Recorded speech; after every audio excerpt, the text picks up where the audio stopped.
গীতার শ্লোক আপনি পাঠ করুন, আমি কোথাও বাধা দেব না, অবশ্যই পাঠ করুন, সেটা নিজে অনুধাবন করুন। অমুক মহারাজ, তমুকের স্বামী, অমুকের লিঙ্গেশ্বর, তারা কি বললো ওটা আপনার গায়ে লাগবে, কারণ আপনি তখন এবার চুজিংয়ে চলে গেলেন। এই মহারাজ ঠিক বলেছেন, অমুকে ঠিক বলেননি, তমুক নন্দ ঠিক বলেছেন, অর্থাৎ আপনি কিন্তু শ্লোক থেকে বেরিয়ে চলে গেছেন। কিছু মনে করবেন না, অনেকে গায়ে নিয়ে নিতে পারে। অলৌকিকতা বলেও যেমন কিছু নেই, লৌকিক বলেও কিছু নেই। আসলে যেটা প্রমাণিত হচ্ছে সেটা প্রমাণ। ওই যে গোপন তথ্যটা কেন আমি জানাবো, মানে রাস্কেল কিছু লোকজন যেগুলো করে সেটা ভজকট হয়ে গিয়ে, মানে তখন কিন্তু ওরা আমাকে আর বিশ্বাস করবে না যে দেখো তোমাকে আমরা বিশ্বাস করে বলেছিলাম। কারণ এখন তো শিল্প, সংস্কৃতি, লেখা সবাই খাচ্ছে, এই শব্দগুলো একটা মার্কেটিং এর সঙ্গে জড়িত হয়ে যায়। কে বানাইলো এমন রঙমহল খানা, কে বানাইলো এমন রঙমহল খানা। আজকের পডকাস্ট সেশনটা একটু অন্য রকমের, একটু অন্য স্বাদের। আজকের পডকাস্টের এই মুহূর্তটা একটু অন্যভাবে রাঙিয়ে যেতে চাই আমরা। কেন? প্রত্যেকদিন গতানুগতিক আপনাদের সামনে আসি, টক টু সম্রাটের আড্ডায় আপনাদের সাথে আড্ডা হয়, কথা হয়, আপনাদের মনের কথা জানার চেষ্টা করি, জানান দেওয়ার চেষ্টা করি, অকপট স্বীকারোক্তিতে। কিন্তু আজকের এই পডকাস্ট সেশনে ভালো লাগা কিছু মানুষের কথা মুখোমুখি হতে চলেছি। ইতিমধ্যেই দেখতে পাচ্ছেন আমার পাশে যিনি বসে আছেন, তার আলাদা করে উপমা দেওয়ার দরকার পড়ে না, তার নামটাই যথেষ্ট। তিনি হলেন মৃগনাভি চট্টোপাধ্যায়। আমাদের সকলের প্রিয় বাপুলদা। আর মৃগনাভি চট্টোপাধ্যায় মানে শুধুমাত্র ঢোলের ছটা, তালের লয়ের ছটা শুধু নয়। মৃগনাভি চট্টোপাধ্যায় মানে এক কথায় বলতে গেলে একটা ইনস্টিটিউশন।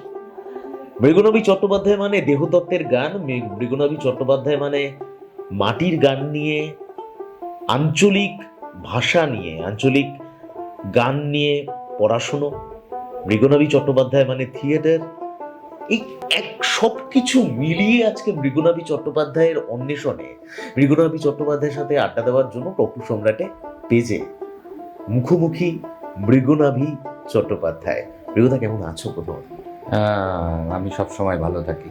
তার কারণ হচ্ছে ছোটোবেলায় একটা গল্প পড়েছিলাম, ওই রাখাল তার ইয়েতে গিয়ে বলতো পালে বাঘ পড়েছে, পালে বাঘ পড়েছে।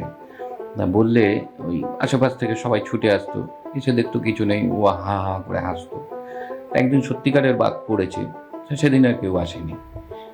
এই ভালো আছি, ভালো আছি, ভালো আছি, মানে পালে বাঘ পড়েছে, পালে বাঘ পড়েছে বলতে বলতে যেদিন সত্যি ভালো আমার কাছে আসবে সেদিনও সবাই হয়তো আসবে না, কিন্তু আমি তো ভালো থাকবো। প্রথমত একটা বিষয়ে তোমার কাছে জানার, সেটা হচ্ছে যে বহু ঘাত প্রতিঘাতের মধ্যে দিয়ে মৃগনাভি চট্টোপাধ্যায় নামটা মানেই হচ্ছে শুধুমাত্র দোহার নয়। আমি দোহারের মধ্য দিয়ে মৃগনাভি চট্টোপাধ্যায়কে চিনি না।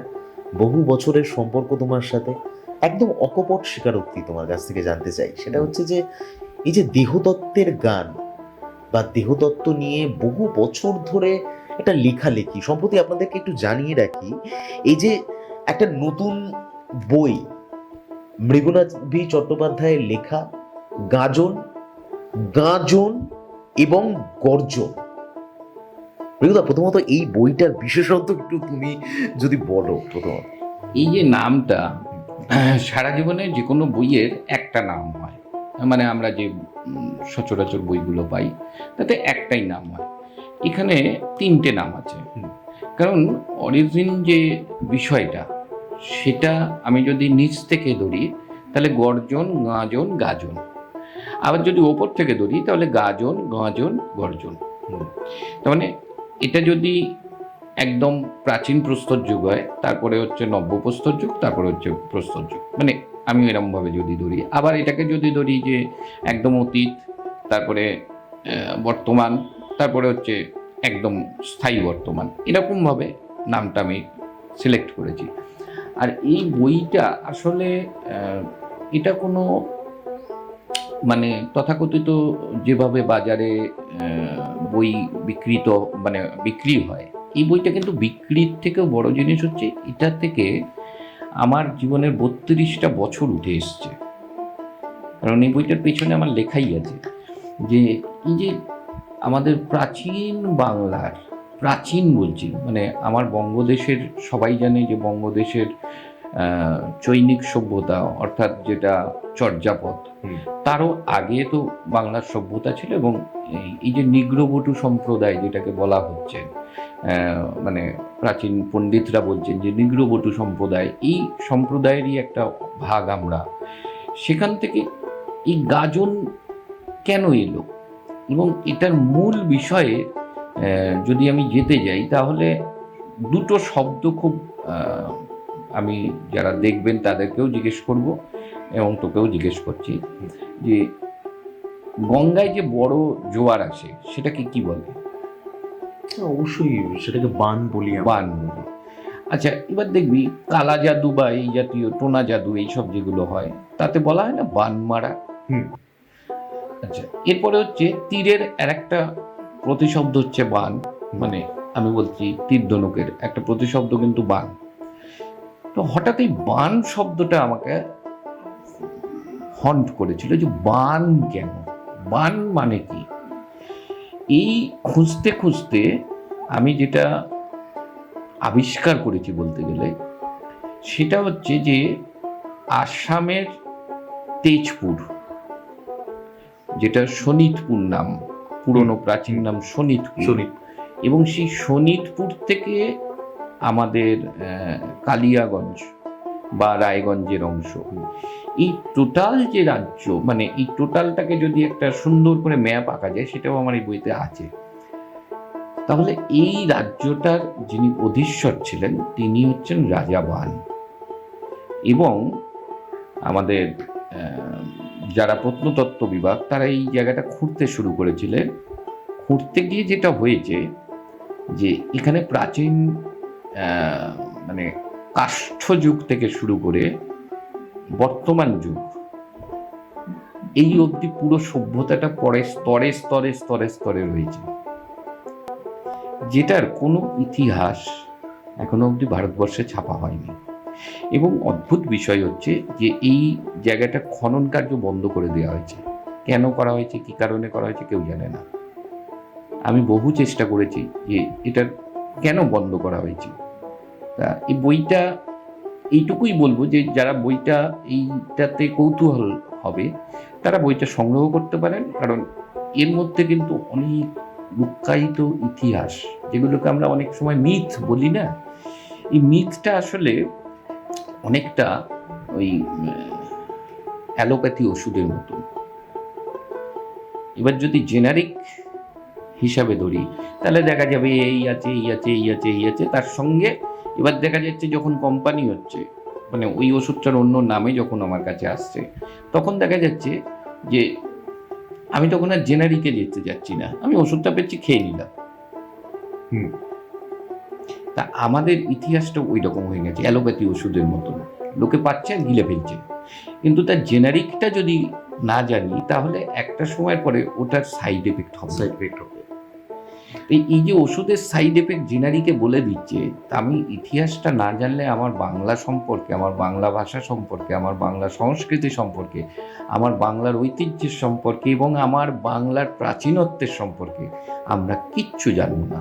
প্রিয়দা, এখানেই আমার একটা কথা আছে, সেটা হচ্ছে যে যখন তুমি বাংলা ভাষা নিয়ে কথা বলছো, বাংলা সাহিত্য নিয়ে কথা বলছো, বাংলার ইতিহাস নিয়ে কথা বলছো, ঠিক এই জায়গাটায় বর্তমান সময় এই যে এত চারিদিকে, তুমি তো একজন গানের মানুষ, দীর্ঘদিন ধরে আলাদা করে উপমা দেওয়ার দরকার নেই, দীর্ঘদিন ধরে তোমার পরিবেশনা আমরা দেখে এসেছি, বিভিন্ন চ্যানেল হোক, বিভিন্ন মাধ্যমের মধ্য দিয়ে হোক না কেন, আমি নাম মেনশন করছি না, কিন্তু কোথাও গিয়ে তোমাকে এটা ভাবায় যে বর্তমান সময়ে এত ডিজে, এই যে র্যাপ মিউজিক, কোথাও গিয়ে মনে হয় যে আঞ্চলিক ভাষার গানগুলো বা বাংলার সেই ফেলে আসা মাটির গন্ধের গানগুলো, সেগুলো কোথাও হারিয়ে যাচ্ছে? না, কোনোভাবে হারাবে না। কারণ হচ্ছে আমরা যেগুলো শুনছি বা আমরা যেগুলো নিয়ে আলোচনা করি সেটা সম্পূর্ণটা একটা শহরকেন্দ্রিক সংস্কৃতির আলোচনা, মানে যেখানে বিভিন্ন ধরনের সংস্কৃতি এসে জমায়েত হয়। হাব বলা যেতে পারে, হাব বলি না আমরা, যে পোর্ট আর কি। সেখানে বিভিন্ন দেশের জাহাজ আসছে, তাদের জিনিসপত্র নিয়ে আসছে, সেখান থেকে খালাস হচ্ছে, বিভিন্ন জায়গায় আবার চলে যাচ্ছে। শহর হচ্ছে তাই।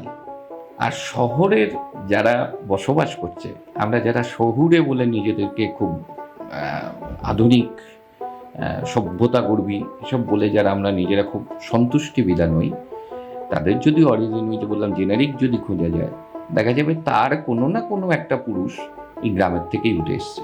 কারণ একটা গ্রাম না থাকলে একটা শহর কোনোদিন তৈরি হবে না। শহর শুধুমাত্র রোজগারের জায়গা, শহরের অন্য কোনো কাজ কিন্তু সেভাবে নেই। সেই গ্রামকে অবলম্বন করে কিন্তু বেঁচে থাকে। আজকে আমি যদি মনে করি কলকাতা শহরে আমাদের সমস্ত গ্রামের যত যারা আমাদের সত্যিকারের ভগবান, যারা আমাদের মুখে রোজ ভাত তুলে দিচ্ছেন, তরি তরকারি তুলে দিচ্ছেন, তারা যদি মনে করেন যে আমরা শহরে পাঠানো বন্ধ করে দেবো, শহরের ক্ষমতা আছে, তবে যতই চাষ করি না কেন দুদিনও ধান গাছ হবে না। বিনোদা, তোমার দেহতত্ত্ব নিয়ে একটা বিশাল পড়াশোনা রয়েছে। এই পড়াশোনাটা কখনো পুঁথিগত, কখনো একদম পুরো চাক্ষুষভাবে তুমি নিজে গিয়ে সেই জায়গাগুলোতে অভিজ্ঞতা সঞ্চার করেছো। সেই রকমই আমাদের এই পডকাস্ট শুরুর আগেই একটা আলোচনা করছিলে তুমি, যে এই বইতেও সেটা তুমি উদ্ধৃত করেছো, এই যে গাজনের জায়গাটা।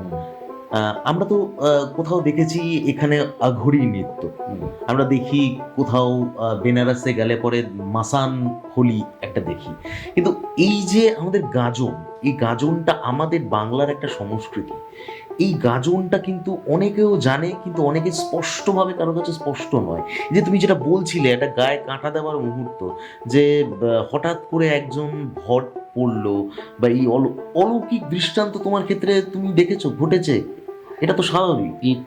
এটা আসলে কি, আমরা এই যে জগৎটায় বসবাস করি, এই যে জগৎটা মানুষ সভ্যতার জগৎ, আমরা কেউ বলতে পারবো না যে আমাদের আদিম সভ্যতার প্রথম মানুষ কে আগুন জ্বালিয়েছিল। বলতে পারবো কি? তো পারবো না, কারণ সেটাও সে শিখেছে প্রকৃতির থেকে। আমাদের কেউ কোনো মানব সভ্যতা বলতে পারবে না যে আমি প্রথম চাকার আবিষ্কার করেছিলাম, কারণ হচ্ছে পাথর গড়িয়ে পড়া দেখে চাকা তৈরি করার অনুপ্রেরণা পেয়েছি। কারণ আমার অনুপ্রেরণা বললে অন্যরকম হয়ে যায়। এটা পেয়েছি, এটা বলা যায় না। এবার এই যে একটা প্রাচীনত্বের সঙ্গে আধুনিকীকরণের যে বিষয়, তাতে আমি খুব ছোটবেলায় একটা প্রবন্ধ পড়েছিলাম সৈয়দ মুস্তাফা সিরাজের। সেখানে তিনি বলছেন সেই ট্র্যাডিশন সমানে চলেছে, অর্থাৎ ওই যে চাকা আবিষ্কার, ওইটাই নাকি পৃথিবীর সমস্ত বিজ্ঞানকে ঘুরিয়ে দিয়েছে। তাহলে যে মানুষটি চাকা আবিষ্কার করছিল আমি চিনি না, কিন্তু আজকে মহাকাশে যখন ছুটছে তখন ওই চাকা আবিষ্কারটাই প্রথম কাজে লেগেছিল, না হলে আজকে মহাকাশে ছোটা যেত না। এবার এই যে বিজ্ঞান, এই যে ছুটে চলেছি আমরা, বিভিন্ন বিষয় নিয়ে চলেছি, মেট্রো রেল চলছে, এটা হচ্ছে ফলিত বিজ্ঞান, যেটা ফলাফল আমরা পেয়ে গেছি। কিন্তু যে বিজ্ঞান, আসলে পৃথিবীটার সমস্ত কিছুটাই বিজ্ঞান। আমি যখন সঙ্গীত মানুষের কাছে প্রয়োগ করা হচ্ছে, তখন দেখা যাচ্ছে কিছু মানুষ অসম্ভব অন্যরকম হয়ে যাচ্ছে, আবার কিছু মানুষ উদ্দাম নৃত্য করছে, আবার কিছু মানুষ চুপ করে বসে শুনছে, আবার কিছু মানুষ হয়তো উঠে চলে গেলেন। এটাও কিন্তু একটা বিজ্ঞান, কারণ শব্দ তরঙ্গ, ইথারকে নিয়ে তো পুরো কাজটা হচ্ছে। আমরা কিন্তু কেউ জানি না যে ইথার নিয়ে আমি কাজ করছি, এটাও কিন্তু একটা বিজ্ঞান। এই যে বিজ্ঞানটা, এটা অফলিত বিজ্ঞান, যার ফলাফলটা আমরা বুঝতে পারছি, কিন্তু কেন হচ্ছে সেটা বুঝতে পারছি না। এই কারণটাই আসলে লৌকিক অলৌকিকের গল্প নয়। অলৌকিকতা বলেও যেমন কিছু নেই, লৌকিক বলেও কিছু নেই। আসলে যেটা প্রমাণিত হচ্ছে সেটা প্রমাণ, এটা চাক্ষুষ, বা এটা আমি দেখেছি, সেরকম চাক্ষুষ প্রমাণ। হ্যাঁ, এটা হচ্ছে একটা প্রমাণ। এবার এইটা ওই যে বারবার বলছি, আসলে আমরা যাই করি না কেন, মূল কিন্তু ওই গ্রামীণ সভ্যতা থেকেই সবটা আমরা নিয়ে এসেছি, ওই আদিবাসী সভ্যতা থেকেই আমরা নিয়ে এসে সেগুলোকে জড়ো করছি। এবার এই যে জড়ো করার পেছনে তাদের কেন এটা হচ্ছে, এটা তাদের একটা গুচ্ছ তত্ত্ব বা গুচ্ছ বিজ্ঞান, যেটা তারা প্রকাশ করতে চায় না, তারা তাদের মতন করে রেখে দিয়েছে। আমি সেখানে অনুপ্রবেশকারীর মতো ঢুকেছি ঠিকই, কিন্তু আমারও কোথাও গিয়ে পরে মনে হয়েছে যে ওই সংশোধনাগারের মতন, আসলে সংশোধনাগার হচ্ছে আমাকে সংশোধন করা হবে, আমি যেখানে সংশোধিত হতে পারবো, কিন্তু আসলে তো সেটা এখন আর নেই। তো এই যে আমি যখন তাদের কাছে পৌঁছচ্ছি, আমি মনে হচ্ছে আমি সংশোধনাগারে ঢুকলাম, আমার এই অহমিকা, আমার অহংকার, আমার কি সব কিছু, অথচ এটা আমি জানি না, এটা আমি ছোটবেলা থেকে কোনোদিন পড়িনি, এটা নিয়ে কোনোদিন আমার কেউ কালচার করেনি। তখন আমার নিজেরই লজ্জা লাগছে যে আমি কতটা না জানা একটা জায়গায় আমি ঢুকেছি। এবার আমি এটা নিয়ে গিয়ে শহরের লোককে জানাবো, কি হবে জানি না। ওই যে গোপন তথ্যটা কেন আমি জানাবো, কি কারণে? কিছুদিন বাদেই তো ওটা নিয়ে বিরাট সিনেমা টিনেমা বেরিয়ে গিয়ে দেখা যাবে সে মানে মানে রাস্কেল কিছু লোকজন যেগুলো করে সে একটা ভজকট হয়ে গিয়ে, মানে তখন কিন্তু ওরা আমাকে আর বিশ্বাস করবে না যে দেখো তোমাকে আমরা বিশ্বাস করে বলেছিলাম। কারণ ওই আমাদের যা লেখা হয়, কিছু মনে করবেন না, অনেকে গায়ে নিয়ে নিতে পারে, ধরুন গীতার শ্লোক আপনি পাঠ করুন, আমি কোথাও বাধা দেব না, অবশ্যই পাঠ করুন, কিন্তু সেটা নিজে অনুধাবন করুন। অমুক মহারাজ, তমুকের স্বামী, অমুকের লিঙ্গেশ্বর, তারা কি বললো ওটা আপনার গায়ে লাগবে, কারণ আপনি তখন এবার চুজিংয়ে চলে গেলেন। এই মহারাজ ঠিক বলেছেন, অমুকে ঠিক বলেননি, তমুক নন্দ ঠিক বলেছেন, অর্থাৎ আপনি কিন্তু শ্লোক থেকে বেরিয়ে চলে গেছেন, ব্যক্তিবাচক হয়ে যাচ্ছে। ব্যক্তিবাচক নেই। এবার হচ্ছে আমি আমার এনারটা ভালো লেগেছে, আর একজন বললো দূর উনি তো ভুল লিখেছেন, উনি তো আপন মাধুরী মিশায়ে তোমারে করেছি রচনা করে ফেলেছে। এটা স্বাভাবিক। আমি যখনই নতুন কিছু মানুষকে দিতে যাব, সেখানে আমার আপন মনের মাধুরী মিশায় হবেই। মনের মাধুরী না হলে ওই জিনিসটা সবাই জানে যে শহরে একটা খুব বাজে শব্দ, খাবে না। এখন তো শিল্প, সংস্কৃতি, লেখা সবাই খায়, এখন আর ওই পরিবেশন হচ্ছে বা সেটা অনুধাবনযোগ্য বা আমি সেটা আত্মজ করলাম, এইসব শব্দ এখন চলবে না। হেভি খাচ্ছে, মানে ওই কাটতি আছে, খাচ্ছে, এই শব্দগুলো একটা মার্কেটিংয়ের সঙ্গে জড়িত হয়ে যায়, যার ফলে আমি যে লিখছি আমার টার্গেটই থাকবে হচ্ছে আমার কত পিস বই বিক্রি হবে, নইলে প্রকাশক আমাকে কিছু দেবেন না।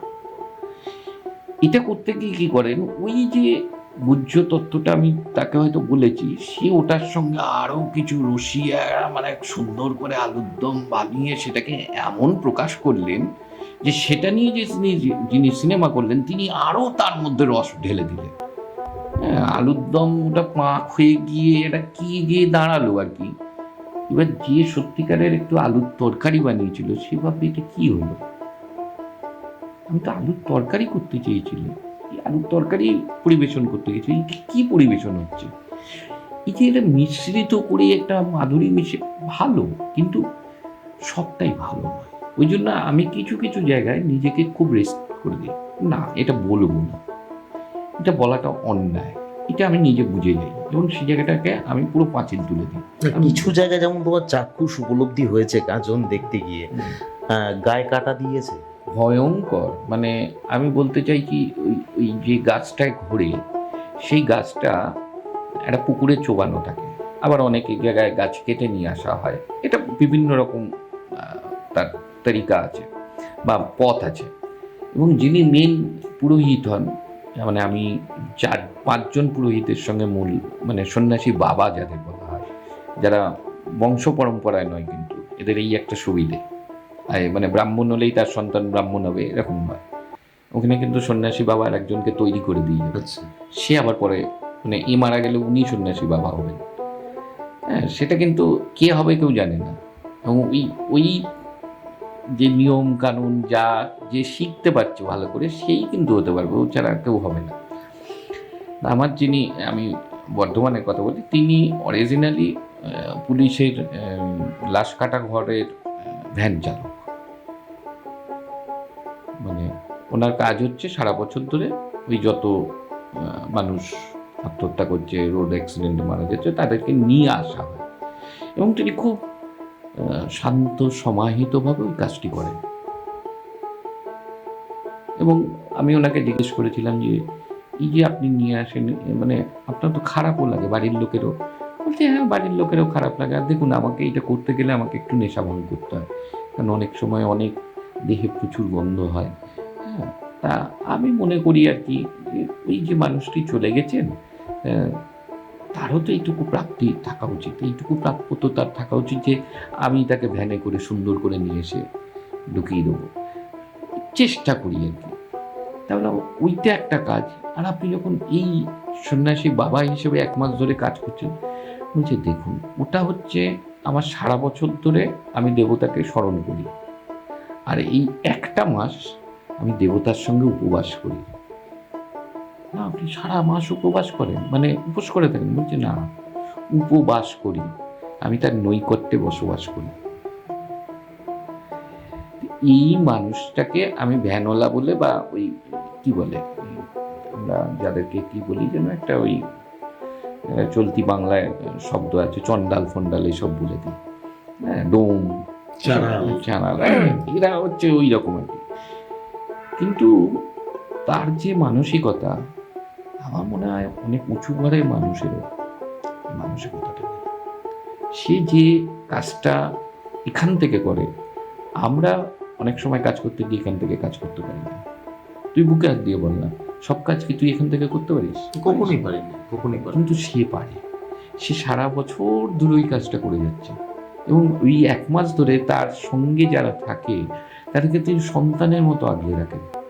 ইভেন আমি যখন ঢুকে গেছি তাদের মধ্যে, তিনি আমাকে সন্তানের মতন করে, মানে আমার খাওয়া হয়েছে কিনা, সারাদিনে একবার খাওয়া, আমি ঠিক খেয়েছি কিনা, কতটা খেলাম, কেন তুমি কম খেলে, এই যে একটা কন্টিনিউয়াস তিনি মানে সেই সিসিটিভির মতন তাদের পেছনে ঘুরে বেড়াচ্ছেন। অদ্ভুত ব্যাপার, আমার অদ্ভুত একটা শক্তি লেগেছে। এবং আর একটা জিনিস হচ্ছে, ওদের এই নৃত্য হয়, কালী নৃত্য, শিব নৃত্য, আমরা এখানে অন্যভাবে এটা জানি। বলছিলে, হ্যাঁ হ্যাঁ হ্যাঁ। এই কালী নৃত্যের যিনি কালী নাচবেন আর কি, আমি ওখানে দাঁড়ানো, গ্রামে সবাই আছে, সবার দেখছে। তো যে রামদাটা নিয়ে উনি নাচেন, সেটার ওজন অন্তত পক্ষে 5 কেজি, বড় রামদা। আর লোকটির চেহারা মানে আমার হাফ হবে, একটা লোক, এই কালী সাজে, পটচুলো টুলো পরিয়ে তাকে কালী সাজানো হয়, অন্য গায়ে ভুষো কালি টালি মেখে। কিন্তু ওই জিভটা হচ্ছে অদ্ভুতভাবে একটা পাতাকে রং করে জিভ করা হয়, এবং সেটার রং ওঠে না, কি অদ্ভুত বিষয় আর কি। এটা উনি জিভে লাগিয়ে নেন, মানে ওনার জিভের সঙ্গে ওটা টাচ করে নিলেন, এবার তিনি কালি হয়ে গেলেন আর কি। ওনার টার্ম আসবে হচ্ছে ঢাকের বলে, ঢাক ওকে বলিয়ে দেবে যে এই সময় তুমি ঢুকবে। তো উনি বিড়িটা খাচ্ছিলেন বেশ আয়েস করে, হঠাৎ দেখলাম বাঁ হাতে ওর জিভটা ধরা, ডান হাতে বিড়িটা। হঠাৎ দেখলাম ঢাকের বোলটা কিরকম চেঞ্জ হতে শুরু করলো, উনি বিড়িটাকে টুকু করে টানিয়ে ফেলে দিলেন, দিয়ে খুব বড় একটা ধোঁয়া ছাড়লেন, রামদাটা তুলে নিলেন, নিয়ে জিভটা লাগালেন, সাইন করে ঢুকে গেলেন নাচতে। এবং মানে অসাধারণ নৃত্য আর কি। এবং নাচতে নাচতে নাচতে নাচতে এবার আমার পাশে যাদের ওখানে, মানে যাদের আশ্রিত ছিলাম, তিনি আমাকে বলছেন এরপরে দেখবেন কি ঘটে। এরপরে কি ঘটবে যে দেখুন না। নাচতে নাচতে হঠাৎ দেখলাম ওর হাতটা কাঁপাতে শুরু করলো, এবং অত ভারী রামদা উনি বন বন করে ঘোরাচ্ছেন। আমি তো মানে স্টার্ট হয়ে গিয়ে এই হাত থেকে ছিটকে গেলে তো কার গলা উড়ে যাবে, কোনো কিচ্ছু ছিটকবে না, এখনো কিছু শুরু হয়নি, পরে দেখুন। ঠিক ওই রকম নাচতে নাচতে একটা উদ্দামতা এলো, তারপরে উনি ওই রামদাটা নিয়ে সোজা শ্মশানের দিকে ছুটছেন। পেছনে কিন্তু শয়ে শয়ে লোক আছে, কিন্তু কেউ ওনার কাছে যেতে পারছে না। 20-25 জনই যারা সন্ন্যাস নিয়েছেন, 20-25টা ইয়ং ছেলে প্রথমেই আগে ওর হাত দুটো ধরে নিল, যাতে ওই দায়ের এবার ওকে ধরে টানছে, উনি ওই 25 জনকে টেনে নিয়ে চলে যাচ্ছে। মানে এরকম অসম্ভব শক্তি। হ্যাঁ, আমি না কিছুক্ষণ হতভম্বের মতো দাঁড়িয়ে রইলাম। তারপর বললাম আমিও তো দেখি এটা নাটকও হতে পারে, আমরা নাটকে এই ধরনের প্রচুর করেছি, নাটকও তো হতে পারে। আমি গিয়ে ন্যাচারালি ওনার কোমরটা ধরেছি, ধরে টান, মানে এটা অন ক্যামেরা বলছি না, অফ ক্যামেরাও আমি বলবো যে ওইটা আমার জীবনের সেরা সময় বলতে গেলে, যে একটা মানুষের শরীর থেকে ওরকম একটা কিছু হতে পারে, এটা আমি সেদিন বুঝেছিলাম। এবং এই বোঝাটা কিন্তু অদ্ভুত, মানে আমি এখনো অবধি কোনো এর মানে ব্যাখ্যা পাবো। ব্যাখ্যা তো দূরে থাক, আমি বলতে চাইছি যে কেন হলো, কি করে হলো। আমি তো প্রচুর প্রশ্ন খুঁজি, প্রশ্নটাই আমাকে জীবনে দাঁড় করিয়েছে। তো ওই প্রশ্নের উত্তর আমার কাছে নেই এখনো অবধি। এবং অদ্ভুত বিষয়, ওই ভদ্রলোক যিনি ওই সন্ন্যাসী বাবা, তিনি এটা কি তামার ঘটিতে একটা জল এবং কি পাতা ছিল, আমি ইনগ্রিডিয়েন্টের মনে নেই, যতদূর সম্ভব আম পাতা, এই জল দিয়ে উনি ছিটোচ্ছেন এবং যে নিজে মন্ত্রটা বলছেন, এটা আমার অসাধারণ লেগেছে। কোনো মন্ত্র, আমরা এখানে মন্ত্র মানে কি ওম বিষ্ণু তদ বিষ্ণু পরমং পদং সদা পশ্যন্তি সুরে এইসব বলি তো, বা এতে গন্ধপুষ্পে, কোনো শব্দ নেই, সবটাই ওই কলোকাল ল্যাঙ্গুয়েজ, মানে একেবারে আঞ্চলিক শব্দ, সেটা দিয়ে উনি মন্ত্রের মতন বলছেন। মানে সংস্কৃতির কোনো জায়গা নেই, কোনো সংস্কৃতের জায়গা নেই, পৌরোহিত্য তন্ত্রের ওখানে কোনো ব্যবস্থা নেই, ওরাই নিজেরা পূজারী। কি বলছো? হ্যাঁ, এবং ওরাই কিন্তু টোটাল জিনিসটা করবে, ওর মধ্যে কোনো ব্রাহ্মণ অমুক তোষক কিচ্ছু নেই। ওই কদিনের জন্য তারা অদ্ভুত একটা পইতে পড়ে, এরকম মোটা, যদি দেখে থাকিস মোটা গলায় একটা ওদের সুতো দিয়ে, ওটাই কিন্তু পইতে, ঠিক আছে। এবং খেতে বসার সময় কিন্তু ওইটা এরকম গলা থেকে নিয়ে এখানে এরকম আড়াআড়ি করে রাখা হবে, আবার খাওয়া হয়ে গেলে সেটাকে খুলে ডান দিকে নিতে হবে, মানে সব ওদের রীতি অনুযায়ী করা, আমাদের রীতি অনুযায়ী না। এটা কি বর্ধমানের? বর্তমান নয়, সারা বাংলা জুড়ে চলছে। কিন্তু এখন যেটা হয়ে গেছে, এখন প্রশাসন বা মানুষ তো এখন মানে ক্রমশ গ্রাস করছে, গ্রামগুলোকে গ্রাস করা হচ্ছে, যার ফলে খুব ইন্টেরিয়ার, মানে একেবারে খুব প্রান্তিক জায়গায় না গেলে এগুলো এখন আর পাওয়া যাচ্ছে না আর কি। কিন্তু এই যে গ্রামটার কথা বলছি, এটা হবে, এটা বর্ধমানে আউশ গ্রামের একদম ভেতরে ইন্টেরিয়ারে হয়। এই মুহূর্তটা, মানে এই কথাগুলো শোনার জন্যই বোধহয় মৃগনাভি চট্টোপাধ্যায়ের কাছে আসা।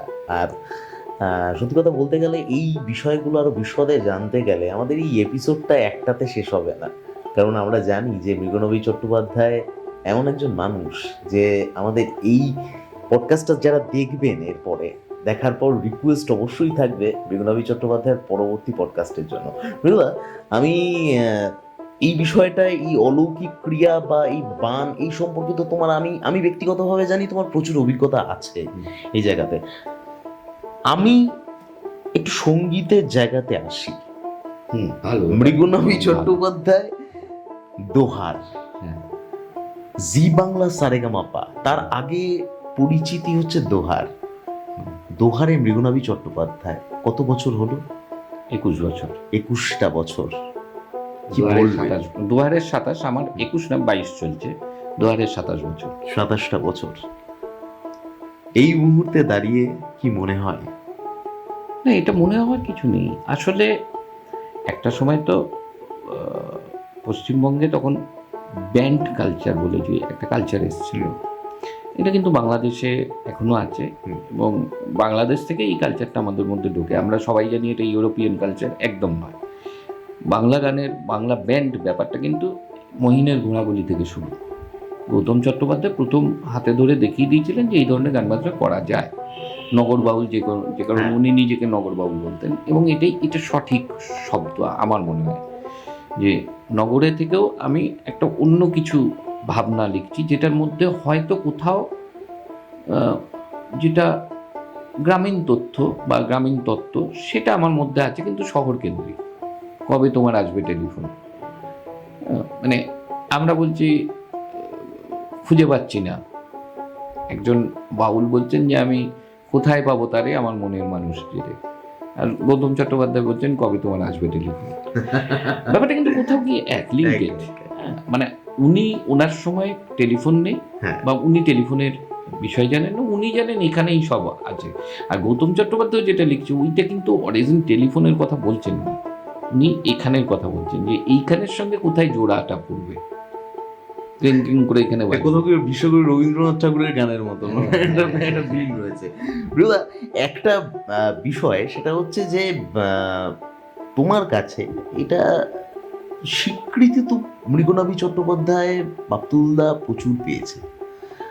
জি বাংলা, সারেগামাপা, এবং তারপরেও এই যে তোমার যে অসামান্য একটা ঢোলের প্রকার, তারপরে নিজের একটা দল তৈরি করা যার নাম কল্পশব্দ, যদি খুব ভুল না করি, তার সাথে দীর্ঘদিন পথ চলাটাও আমার হয়েছিল। এবং এই যে একটা জার্নি, স্বীকৃতির এই এমন কোনো স্বীকৃতি আছে যেটা তোমাকে সারাটা জীবন, যতদিন তুমি বাঁচবে ততদিন মনে রেখে দেবে? স্বীকৃতি বলতে কি হয়, এখন লোকের স্বীকৃতি মানে বুঝে হচ্ছে সার্টিফিকেট। এটা হচ্ছে মানে খুব গোদা বাংলা কথা, আমার সার্টিফিকেট নেই। না না, মননের স্বীকৃতি মৃগনাভি চট্টোপাধ্যায়। আমার যেটা স্বীকৃতি, যেটা আমি বারবার বলি, সেটা হচ্ছে আমি যখন মঞ্চে দাঁড়াই তখন যদি 10টা মানুষও থাকে, তার মধ্যে 3জন মানুষ অন্তত আমার বাজনা শুনতে আসে। হ্যাঁ হ্যাঁ, এটা এটা হচ্ছে- এটা এটা একটা বিশ্বাস। এটা হচ্ছে আমার প্রথম স্বীকৃতি। এবং এই স্বীকৃতিটা কেন বললাম, যে আমি আমার ছোটবেলা থেকে বহু বড় বড় মানুষকে দেখেছি, তো যারা এই যিনি গান গাইছেন তার সঙ্গে বাজাচ্ছেন, বহু বড় বড় মানুষকে দেখেছি, কিন্তু তাদের আলাদা করে কোনো ডকুমেন্টারি তৈরি হয়নি, তাদের আলাদা করে কোনো ফ্যান ক্লাব তৈরি হয়নি, তাদের আলাদা করে যে একটা বড় কিছু তৈরি হচ্ছে তার বিনিময়ে এটা তাকে দেয়া হচ্ছে, হয়নি। এমনকি এমনও বিষয় আছে যে গুপি গাইন বাঘা বাইন, যেটা দেখে আমি সব থেকে বেশি অনুপ্রাণিত হয়েছিলাম, সেখানে আমি ছোটবেলায় জানতাম যে ওই বাজনাটা রবি ঘোষই বাজিয়েছে। আমরা ইনফ্যাক্ট সবাই জানি সেটাই। হ্যাঁ, এবার এই যে একটা ভুল তথ্য আমাদের কাছে প্রচারিত হলো, আমি মানে ক্ষমা চেয়ে বলছি, আমি সত্যজিৎ রায়ের কোনো সময়, আমি সত্যজিৎ রায়ের হেন ছবি নেই, মানে ছোট বড় সব ছবি আমি দেখেছি, এবং শুধু সত্যজিৎ রায় নয়, উপেন্দ্র কিশোর রায়চৌধুরী এবং সুকুমার রায় হচ্ছেন আমার জীবনের একটা আইডিয়াল ম্যান, মানে প্রচুর ideal কবিতা তোমার মুখে শোনা যায়। হ্যাঁ।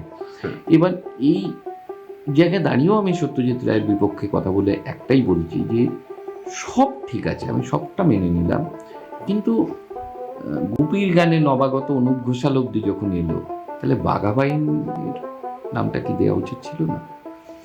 এই যে একটা না দেয়া, ওটা ঠিক আছে, ওটা মানে না, বাঘা বাইন কি সত্যি ছিলেন? হ্যাঁ, অবশ্যই ছিলেন, অবশ্যই ছিলেন।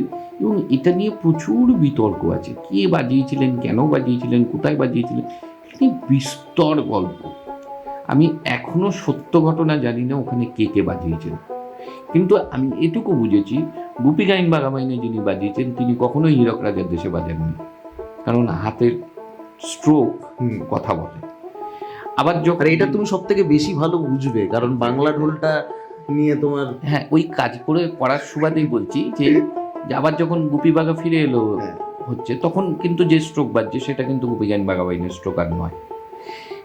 এটা বোঝার ক্ষমতা আমার আছে, সেই ক্ষমতাতে আমি বলছি যে কে বাজিয়েছে সেটা কেন দেয়া হয়নি, তার কারণ হচ্ছে তানসেনের সঙ্গে কে সঙ্গত করতেন সেটা কি কোনোদিন জানতে পারা গেছে? কখনোই না। কেন জানতে পারবো না আমরা? ইতিহাসে তানসেন এলেন, সঙ্গীতের ইতিহাসে, তার সঙ্গে যিনি বাজাতেন তার ইতিহাস কেন তুলে ধরা হলো না? তানসেন তো একা একা গান গাইতেন না। এই যে প্রশ্নটা করছো, এই প্রশ্নটার নিরিখে রেখেই আমি একটা কথা বলি। সময়ের সাথে সাথে, পাশ্চাত্য সময়ের সাথে সাথে বর্তমান সময়েও কি এই যারা যন্ত্রানুসঙ্গীত বা যারা সঙ্গত করেছেন তারা কি বরাবরই নেপথ্যে থেকে যাচ্ছেন? মানে এই প্রশ্নটা তোমার প্রশ্নের জায়গা থেকেই উঠে আসছে। না, স্বীকৃতির কথা ছিল, সেক্ষেত্রে আমি বললাম হুম। যে আজকে যদি 1 কোটি মানুষ দোহারের গান শুনে, 5,000 মানুষ আমাকে শোনে, এইটা হচ্ছে আমার স্বীকৃতি। 5,000 মানুষ চেনে।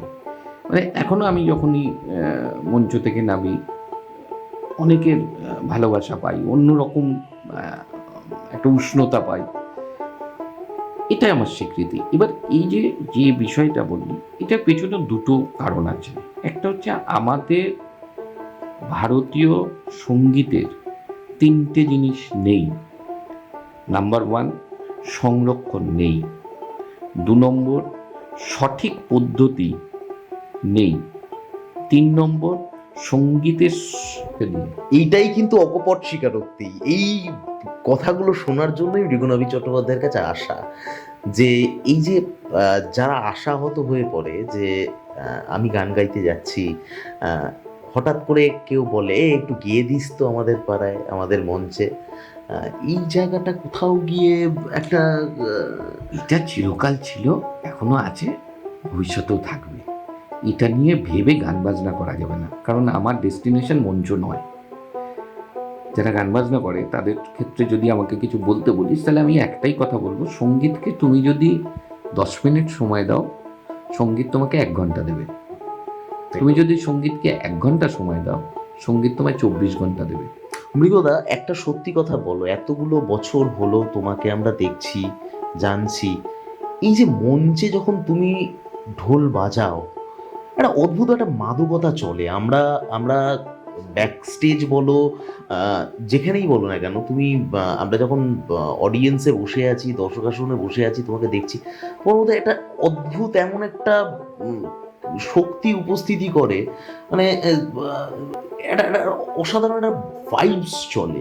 এটা কি করে, মানে এত এনার্জি তুমি পাও কি করে এতগুলো গানের সাথে টানা ঢোল? ঢোল তো একটা খুব কঠিন জিনিস। আসলে আমি যদি বলি, জিনিস বললে ভুল, বাদ্যযন্ত্র। কেউ যদি বলে যে আপনি ঢোল বাজান, আমি তাকে বলি না, আমি ঢোল বাজাই না। এবার অনেকেই ভাবে আমি খুব কথার জাগলিং করতে ভালোবাসি আর কি, এটা আমার চিরকালীন একটা স্বভাব। তো আসলে কথার জাগলিং নয়, শব্দটা আমি খুব অপছন্দ করি। তার কারণ আমার একটি মাত্র ছেলে, তো আমি যদি রোজ তাকে ঠ্যাঙাই, সে কি মানুষ হবে? কখনোই নয়, হবে না। আমি যদি ঢোলকে রোজ বাজাতে থাকি, মানে চাটাতে থাকি, একটা সময় আমার হাতও কাজ করবে না, ঢোলও কাজ করবে না। আমি কি করি, ওটাকে আমার সন্তান বলে মানি।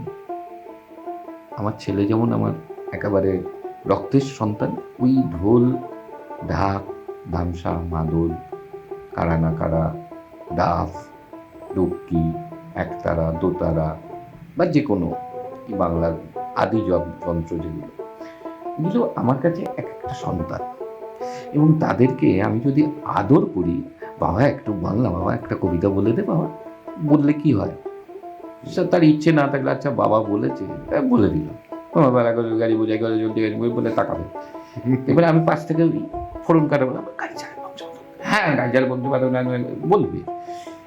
এই যে বলাটা, এটা আমার ঢোলও বলে।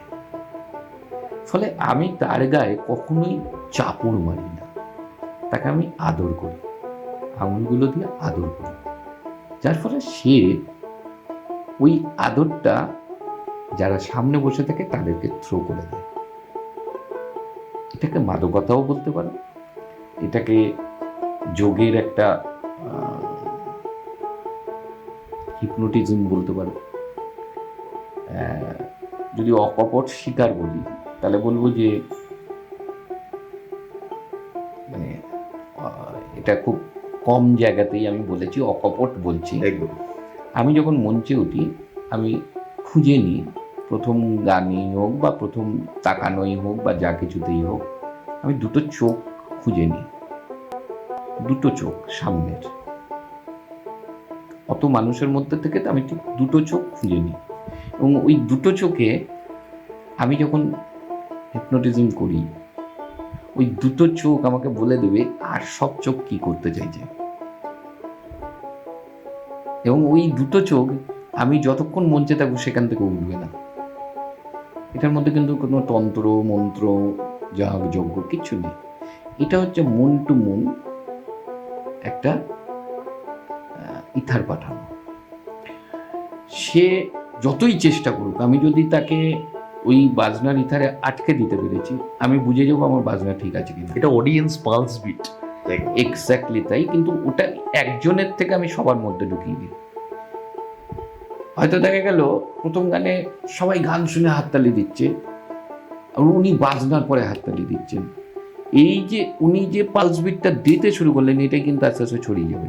বিগত আমরা বহু ক্ষেত্রে দেখেছি, এইটা মানে একদম ইতিহাসের মতন, তুমি অস্বীকার করার কোনো জায়গাই পাবে না। সেটা হচ্ছে যে তুমি মঞ্চে রয়েছো, বাজাচ্ছ, সবাই গাইছে, আমি কাউকে ছোট করছি না, আমি এখান থেকে বলছি এই কথাটা, কেউ অন্যভাবে নেবেন না। গান শেষ, সঙ্গীত শিল্পীরা নেমে গেছেন, মৃগনাভি চট্টোপাধ্যায়কে মানুষ ঘিরে রেখেছে। এটা আমি তোমার মন খুশি করার জন্য বলছি না, তুমি আমাকে ভালো করেই চেনো, সাংবাদিক হিসেবে প্রচণ্ড ঠোঁটকাটা মানুষ আমি। আমার কথা হচ্ছে এই যে মাদকতার বিষয়টা আমরা শুনলাম তোমার কাছ থেকে, এটা ঠিক, কিন্তু একটা ঐতিহাসিক মুহূর্তের সাক্ষী আমি ছিলাম যখন আমি দেখেছিলাম ব্যারাকপুরে তুমি যেখানে কোনো একটি সংস্থা তারা পরের দিন অনুষ্ঠান করতে পারবে কিনা পয়সার জন্য ঘাটতি পড়েছে, মৃগনাভি চট্টোপাধ্যায় এমনভাবে ঢোল বাজিয়েছেন, যেই ঢোল বাজানোর পর মৃগনাভি চট্টোপাধ্যায় গামছা পেতেছেন কয়েক হাজার, বলবো হাজারের বেশি ছিল। এটা কি করে সম্ভব মৃগদা? এটা এটা তো আমার বলা খুব মুশকিল, এটা বলাটা খুব মুশকিল, কারণ তখন হয়তো আমি যা বাজাবো, এই প্রথমেই একটা খুব ভালো শব্দ বলছে যে 6টা তাল বা 7টা তাল বা 10টা তাল, আমি তো তার বাইরে বেরোতে পারবো না, গান তো ওই কটার মধ্যেই হবে। আমি তো রেগুলার ওইগুলোই বাজাচ্ছি, প্রত্যেক দিন ওটাই বাজাই। আমার এক ভাই আমাকে এই প্রশ্নটা করেছিল যে ছোটদা, আমি তোমার 3টে অনুষ্ঠান পর পর দেখেছি, তুমি একই গানে একই গান হচ্ছে কিন্তু বাজনাটা চেঞ্জ হয়ে যাচ্ছে। এক্স্যাক্টলি। এটা কি করে সম্ভব? এটা সত্যিকারের উত্তর না, আমিও জানি না। মানে অকপট স্বীকার করছি, এটা আমিও জানি না। তার কারণ হচ্ছে শিল্পীদের বলা হয় মুড, এটা আমি ক্রিয়েট করি। আমাকে অনেকেই বলেছেন যে আপনি যখন স্টেজে থাকেন তখন আপনি বিধ্বংসী, একদম। আর আপনি যখন স্টেজ থেকে নামেন আপনার মতো শান্ত পৃথিবীতে নেই, আপনি হাসছেন, হ্যাঁ করে এই হাসছেন। এই বিধ্বংসী রূপটা আমরা দেখেছি। হ্যাঁ, এই যে বিধ্বংসী যে শব্দটা বললাম এই কারণে, কারণ আমার ওই যে বলছিলাম না যে হ্যান্ডস বলা হতো, ওরা আমাদের বাদ্যযন্ত্রগুলো মাল, হ্যাঁ, এইখানের সঙ্গে আমার একটা লড়াই ছিল। এটাই আমার লড়াই ছিল যে এমন আমাকে তৈরি হতে হবে বা আমাকে এমনভাবে স্টেজ মনোনিবেশ করতে হবে যেখানে আমাকে নিয়ে লোকে ভাববে। আমি যদি এটা করতে পারি, আমার পরের যে আমাকে ফলোয়ার করবে সেও করতে পারবে, কারণ আমি তাকে ওই মন্ত্রটা শিখিয়ে দিই। এটার মতো আনন্দ হচ্ছে কীরকম, মানে বাবা যখন ভাবে যে তার ছেলে চাকরি পেয়েছে আর প্রথম মাসের মাইনেটা এনে বললে বাবা এটা দিয়ে তুমি সংসারটা চালাও, ওই বাবার যে ফিলিংসটা হয়, আমার কাছে কেউ যখন এসে বলে স্যার আমি অমুক জায়গায় ঢুকেছি বা আমি রেডিওয়ে বাজাতে গেছি, স্যার আমি পাস করেছি, ওই ফিলিংসটা আমার হয় যে যাক আমার একটা সন্তান তো একটা জায়গা পেয়েছে। কারণ এখন মানুষের না গান বাজনার ক্ষেত্রে সব থেকে বড় ডেস্টিনেশন হচ্ছে মঞ্চ, তারপরে ডেস্টিনেশন হচ্ছে মিডিয়া, ওখানে অবধি আমাকে যেতে হবে। গান কতটা শিখলাম, বাজনা কতটা শিখলাম সেটা পরের প্রশ্ন। আমার মতন দেখা দেখি অনেকে চুল রাখা শুরু করেছিল, কিন্তু তারা তো অনেকেই জানেন আমার চুল কাটার পয়সা ছিল না বলে চুল রেখেছি, আর সেটা এস্টাবলিশড হয়ে গেছে, ফলে আমি চুল কাটিনি। কিন্তু ওটাই এমন টিআরপি হয়ে গেছে, মানে সরি ওই অনুযায়ী অকপট বলছিলাম বলে ওই টিআরপি পাওয়ার ফলে যেটা হয়ে গেল, সবাই চুল রাখা শুরু করে দিল। ঠিক আছে, চল